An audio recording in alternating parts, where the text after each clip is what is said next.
Je pense que l'Europe de la défense va faire un saut considérable.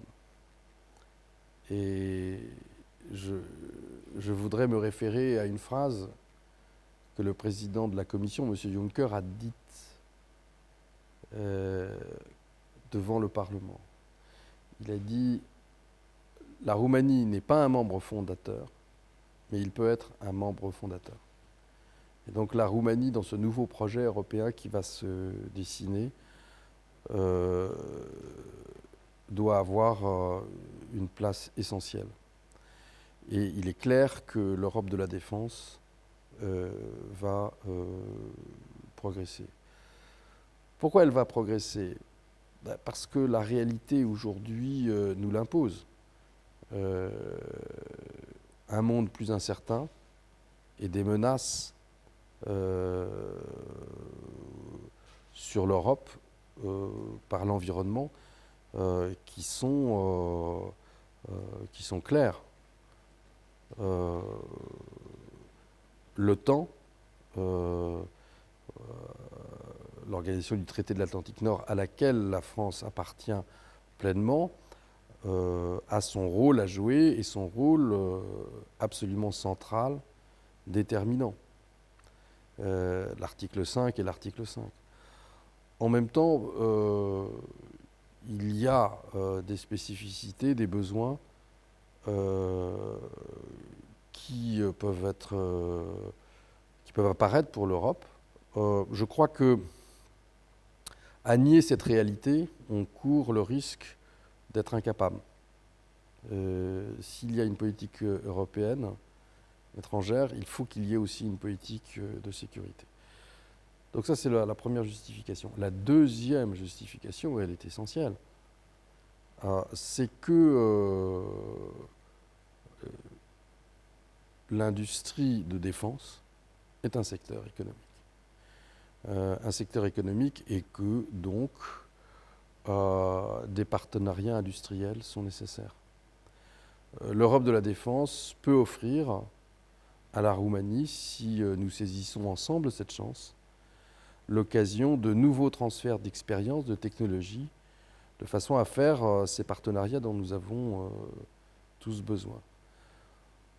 En un mot, nous aimons tous Dacia. Dacia est une entreprise roumaine avec une forte présence française par Renault. Dacia est l'exemple même du partenariat gagnant-gagnant. Faisons la même chose dans l'Europe de la défense. Et là, lorsque je ne parle pas simplement en tant que Français parce que les industries de défense françaises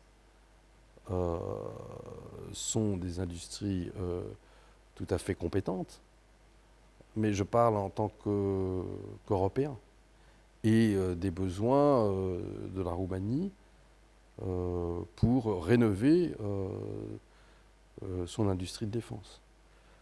D'où l'accord qui a été conclu entre IAR et Airbus Hélicoptères, qui est un accord considérable, puisqu'il dit que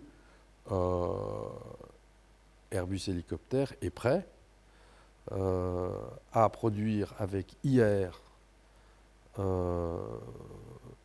l'hélicoptère de nouvelle génération H215M s'il y a des commandes roumaines. C'est un pas considérable. Produire plus de valeur ajoutée ensemble sur le territoire de la Roumanie. Et on commencera par une part de valeur ajoutée, je ne sais pas, de 30 à 40%, et on augmentera. Et on sait très bien que toutes les industries liées à la filière hélicoptère sont prêtes à produire. Ce raisonnement sur les partenariats, je pense qu'il est très important. Il faut que la Roumanie pense qu'elle est à la fois un pays qui a des besoins et un pays qui produit. Je vais citer un autre exemple, toujours dans le domaine aéronautique. Et ceci, au moment où, à l'avenir, on sait que Tarom aura besoin de renouveler sa flotte. Airbus, en Roumanie, c'est 7000 emplois déjà. L'intérêt de la Roumanie, c'est d'attirer plus d'emplois d'Airbus pour faire plus de valeur ajoutée. L'intérêt de la Roumanie, c'est de produire du savoir-faire avec Airbus sur le territoire roumain.